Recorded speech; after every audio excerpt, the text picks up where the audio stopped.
Bismillahirrahmanirrahim. وَلْتَكُنْ مِنْكُمْ أُمَّةٌ يَدْعُونَ إِلَى الْخَيْرِ وَيَأْمُرُونَ بِالْمَعْرُوفِ وَيَنْهَوْنَ عَنِ الْمُنْكَرِ.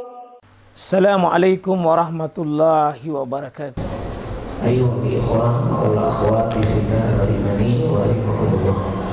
Insyaallah di malam yang penuh berkah ini kita duduk di majelis ilmu, majelis yang insyaallah mensuasanakan hati kita untuk sejenak kita rileks melupakan seluruh urusan dunia kita, lalu kita menuju urusan yang paling besar, yakni berjumpa dengan Allah nanti di akhirat. Perjumpaan yang insya Allah kita tidak mau sia-sia. Perjumpaan dengan Allah kita tidak mau kecewa, karena perjumpaan ini resikonya berat sekali. Cuma dua tempat yang Allah siapkan. Kalau bukan surga yang maha indah dan penuh kenikmatan, pasti di neraka yang penuh penderitaan dan siksaan, yang tak satu pun di antara kita sanggup untuk menerima hukuman itu. Menangis yang tidak ada artinya, menyesal yang tidak ada gunanya. Seperti di penghujung ayat tadi di surah Al-Fajr, yauma idzin bi jahannam, pada hari itu neraka jahannam dinyalakan. Yauma yatazakkaru insan wa anna lahu dzikra, pada hari itu manusia ingat semua apa yang sudah diperbuatnya. Tidak ada lagi yang tersembunyi, tidak ada lagi yang tertutup. Pada hari itu dibuka lebar-lebar dan terang sekecil-kecilnya pun akan diperbesar, semuanya akan nampak di depan kita. Dan Allah mengatakan, ikra, kita baca sendiri amal Bukhari ini. Kafa bi nafsika al-yawma 'alaika hasiban, kalian sendiri yang menghitung amal Bukhari ini. Pada hari itu manusia ada wujuhun yawma idzin naimah, ada wajah berseri-seri, ada juga wajah pada hari itu khasyian, dalam keadaan hina, tertunduk, malu, takut kepada Allah. Pada hari itu manusia ingat semua dosa dan kesalahannya, tapi semakin membuat dirinya menangis. Ketika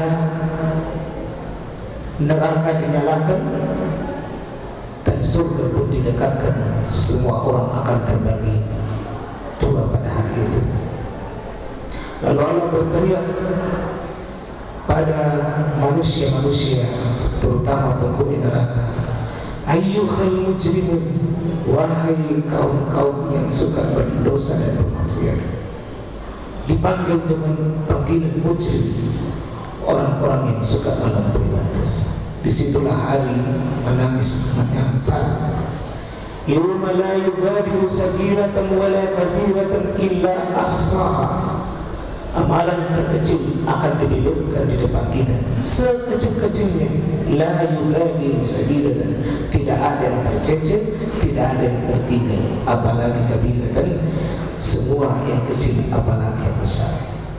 Hanya di dunia Pak kita bisa beramal, sementara di akhirat tidak ada lagi amal. Mari kita program bisa kita hajat sebentar, di program bisa zikir tak terbaik. Kalau ada sedekah tak sedekah yang terbaik hari ini, malam ini, sampai besok insya Allah yang terbaik kita keluarkan. Amalan yakni berbakti kepada kedua orang tua. Berbakti kepada kedua orang tua ini peluangnya sama, semuanya kita sama. Semua kita punya orang tua, berarti semua punya kesempatan berbakti. Dalam hadis Abu Hurairah yang dikeluarkan oleh Imam Muslim di dalam kitab Sahihnya, dengarkan baik-baik wasiatnya ini jemaah sekalian. Rogima anfu, 3 kali Nabi bilang rogima anfu.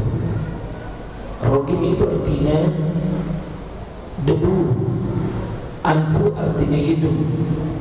Kalau orang Arab dia bilang rogima anfu, hidungnya itu diletakkan di tanah. Maksudnya dia hinakan dirinya. Alangkah hina itu maksudnya celaka 3 kali Nabi. Celakalah seseorang. Siapa itu? 3 kali Nabi ucapkan ini, rogima anfu. Celaka. Qila, ditanya Nabi, siapa itu yang celaka? Ya Rasulullah, siapa yang celaka ya Rasulullah? Kata Nabi, qul man adraka walidayhi, siapa yang masih menemukan orang tuanya, masih mendapati orang tuanya indal kibar, orang tuanya dalam keadaan sudah lanjut usia, ahaduhuma au kilahuma, sudah lanjut usia, masih hidup bersama dengan orang tuanya, lalu sumalam yadkhulul jannah, lalu tidak mendapatkan surga dari kedua orang tuanya. Mari kita sejenak Bapak. Celaka yang ada orang tuanya tapi tidak mendapatkan surga melalui orang tuanya.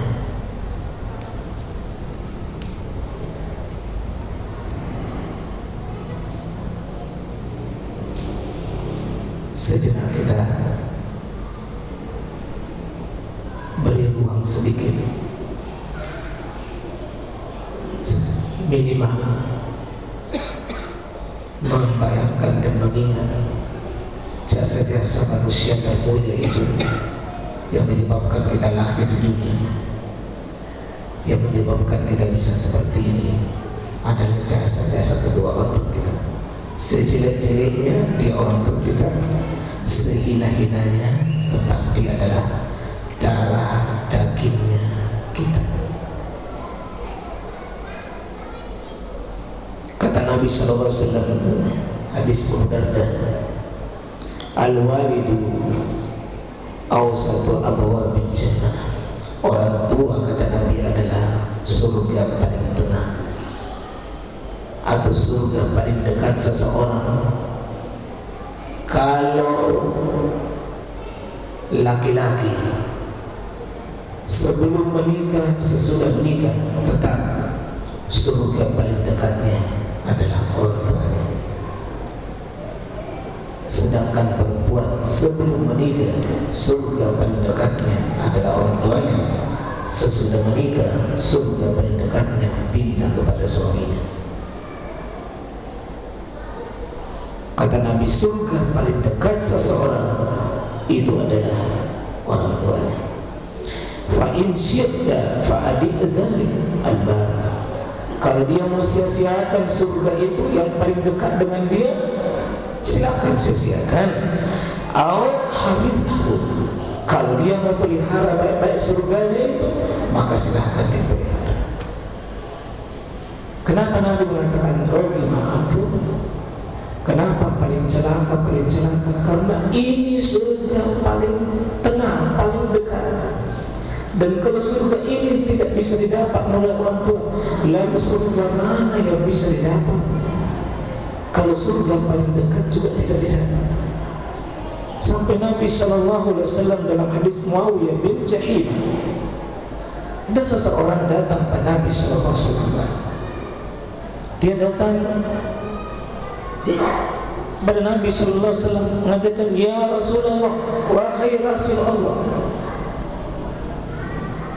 aradtul jihad, saya ingin pergi berjihad. Au aradtul ghazwa, saya ingin pergi berperang di jalan Allah Subhanahu wa taala. Wajitu astasyiru, namun saya ingin minta fatwa engkau ya Rasul. Saya minta nasihat ya Rasul." Apa fatwa Nabi kepada anak tersebut? Hallaka min apakah masih ada orang tuamu? Apa masih ada ibumu? Faqala na'am, betul masih ada ya Rasul. Kata Nabi, faqala fa'alzamha, kau temani orang tuamu, kau rawat orang tuamu, kau dampingi orang tuamu. orang tuamu. Kau berbakti kepada orang tuamu, kata Nabi SAW, fa innal jannata inda rijlaiha, karena sesungguhnya surgamu ada di bawah telapak kakinya kedua orang tuamu. Sering sekali Pak kita bermimpi amalan-amalan yang indah yang lain, sementara ada amalan surga dekat sekali dengan kita, dekat sekali dengan kita, dekat sekali dengan kita. Semoga Allah cintai semua kedua orang tua kita. Semoga Allah memuliakan kedua orang tua kita. Semoga Allah tidak sia-siakan hidup kita karena menyanyiakan kedua orang tua kita.